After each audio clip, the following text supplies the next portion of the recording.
ఈ దేశ ప్రజల గుండెల్లో సుస్థిర స్థానం సంపాదించుకుంటే 2020లో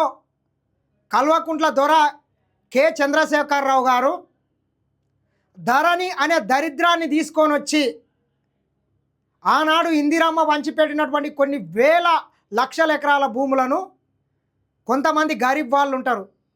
వాళ్ళకు తెలిసో తెలియకనో పైసలు ఉండి లేక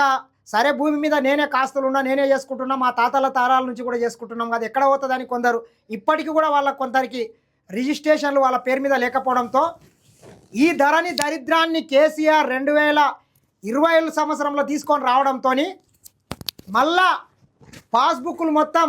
ఎవరికో మళ్ళీ పటేల్ పటువార్లకు నవాబ్లకు జమీందారులకు జాగీర్దారులకు వెళ్ళిపోతే ఈ తెలంగాణ రాష్ట్రంలో లక్షల ఎకరాలు అనాది కాలంగా 30-40 సంవత్సరాల నుంచి కూడా వ్యవసాయం చేసుకుంటున్నటువంటి రైతులు మొత్తం సన్న